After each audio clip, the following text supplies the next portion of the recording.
So I was sitting on a couch with a group of Rwandan refugees, immigrants to this country, and they were sharing with me heartbreaking stories of living through the genocide and longing to find a home here in America. And part of their story was sharing that they really wished for a place to sing songs in their own language, to pray prayers in their own language. And so out of that, we began to imagine what would it look like to create a community like that. And at the same time, I was also working with young adults, sitting on couches and hearing their heartbreak over not finding a home in the church.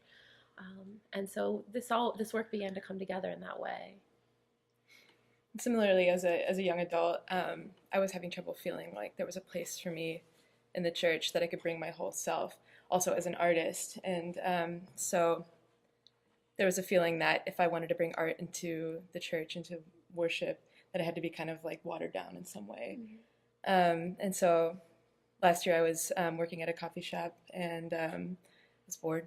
And it was also one of our communities of practice there. And I was just doodling at the counter, and then in walks this woman. And she was like, "Oh, what are you working on?" I was like, "Just some doodles." And she was like, "I'm an artist too." And I was like, "Oh, great." And then she just whips out this whole big binder of these beautiful, vibrant drawings. And it was just this wonderful moment where we got to connect about that.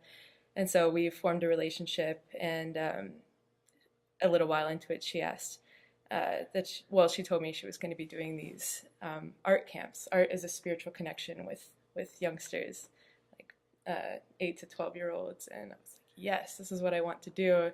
This is a way that I can bring art together with young people and feel that that connectedness with them in a way that I had never felt before. And my story starts out of college. I became a community organizer. I was really kind of beating the streets, and from there felt called to seminary, and in seminary I spent a lot of time doing work with my mind, and in all of this I felt at the end of the day sometimes exhausted and depressed, and like I really wasn't having that spiritual connection that you're talking about. And through the course of some of my practices, I found yoga. And the word yoga means to yoke mind, body, heart, soul, to yoke it together, to integrate. And in that practice, I was able to find that heart-opening practice, was able to find peace and to move out of this depression. In the midst of that search, I found an emotional healer who showed me the way in a certain way too.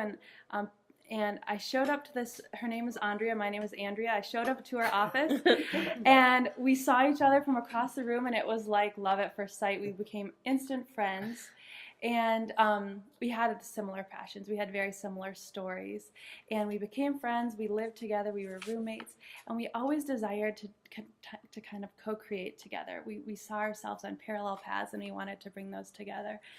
And met Jane, and the three of us became friends and decided to start this Lenten series called The Heart-Centered Jesus, Discover Yoga as a Pathway to Christ. And it's really discovering these heart-opening practices of yoga alongside the Jesus story and the heart-opening teachings of Jesus. And it has been really fun. And the coolest part about it is that in this integration, in this connection that we have between friends, we've really brought together our own communities. And I think of it as these three concentric circles of people inside the church, people outside the church, people who have left the church and are looking to be healed. So that's one of the ministries that has been in connection with Praxis Communities.